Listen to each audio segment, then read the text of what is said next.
Those of us who live in the modern world with old-fashioned notions and ideals regarding investments and finance, and I count myself as one of them, we don't have a lot of knowledge of blockchain. We don't know what digital currency really is. We know we can use our money online. If we live in China, that's pretty much all we can do, is how we spend most of our income through our WeChat wallets or our Alipay accounts.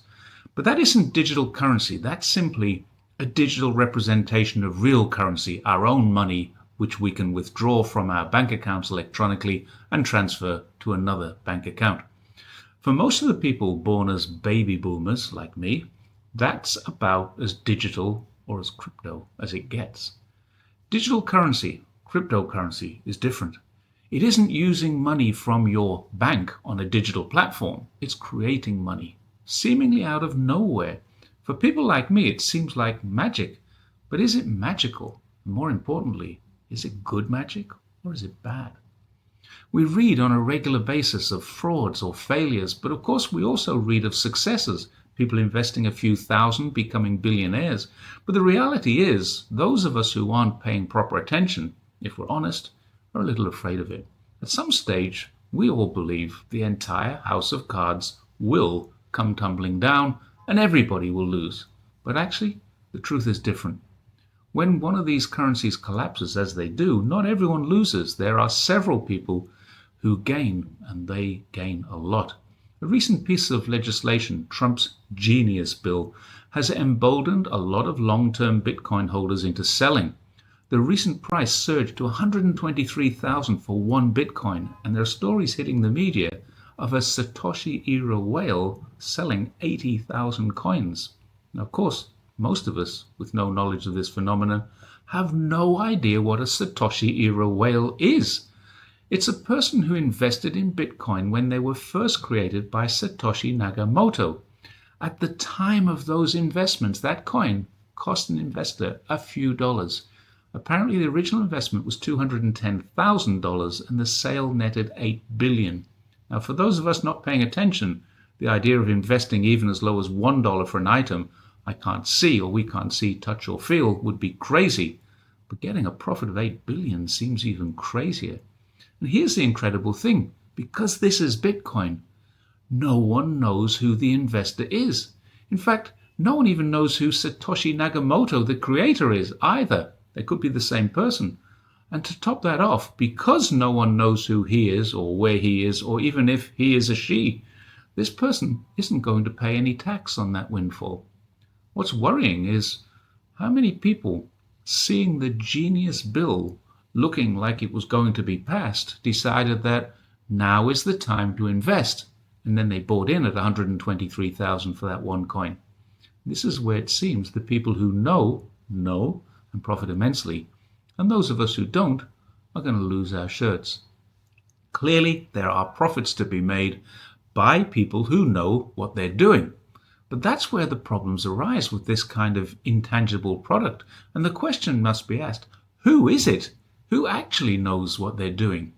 A product that started its life at $1, and thanks to an article in Forbes magazine in 2011, went up to $9. Even at that stage, there was good profit to be made, and many would have capitalized on that. Over the following years since then, it surged to $123,000. When people capitalized, it declined. When more people, ordinary investors, mostly got in and lost their money.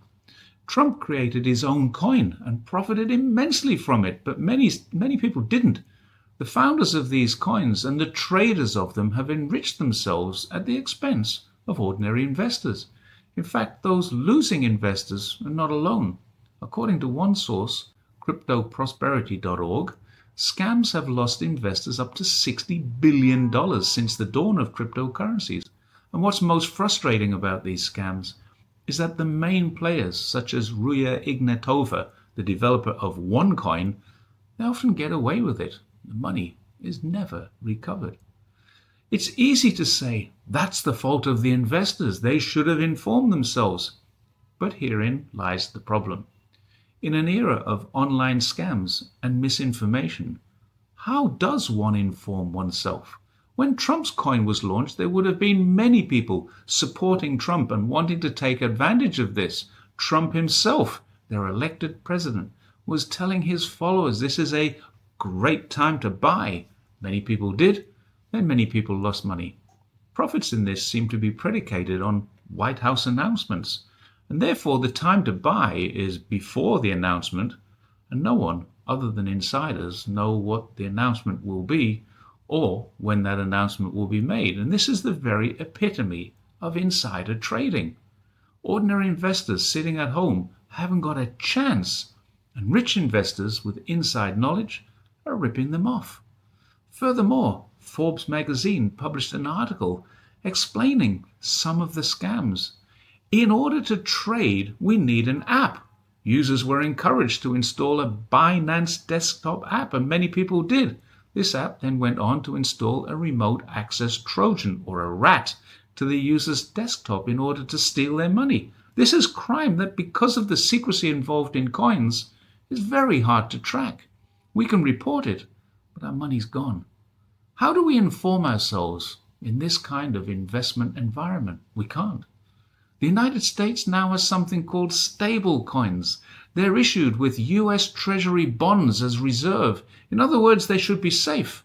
However, as Professor Warwick Powell points out, these are used to buy more bonds, which are then used to buy more stablecoin. In other words, it's like borrowing from one credit card to pay off another. Clearly, an unsustainable financial model, but one that, because it has the backing of the US government, appears to be a safe bet. But is it really? At some stage, the world has to realize that borrowing from Peter to pay Paul is not an investment, it's a scam. There does seem to be one adult in the room. Back in 2021, China banned Bitcoin. The announcement of the ban indicated that China's financial governance had two major problems with it. One was the ability to facilitate financial crime due to a lack of transparency, and the other was the instability it caused due to its speculative nature. Because crypto is not backed by anything at all, the value of it is purely based on how many people want it. Despite all the scams and the lack of transparency surrounding crypto coins, the US has done something a little less well promoted and therefore a little less well known. As well as passing the Genius Act, the House has also passed the Digital Asset Market Clarity Act, setting up rules for crypto exchanges, brokers, and issuers. That's good. And the Anti-CBDC Surveillance State Act, which actually bans central bank digital currencies. The US is doing the exact opposite of China here. One government is creating a safe, stable, and controlled digital currency where it's almost impossible to be scammed, and it's also impossible to get super rich. But if there's a crime, it can be traced and criminals can be arrested. The other is creating a volatile market where the prices can fluctuate with demand and where there is secrecy in transactions and people can get ultra rich or lose their shirts. Given the checkered history of crypto, I suspect there will always be more losers than winners. And given the stability of CBDC, I suspect there will always be more winners than losers. I know which one I prefer to put my money into. Then I've always been a financial conservative. To me, and people like me, China's action is good. I know there will be many people who can point to whatever crypto they support and demonstrate that they've made a lot of money. But ask around. I'm willing to bet there are as many people we know who've lost money on scams and through poor investments in crypto. Now, this is not investment advice.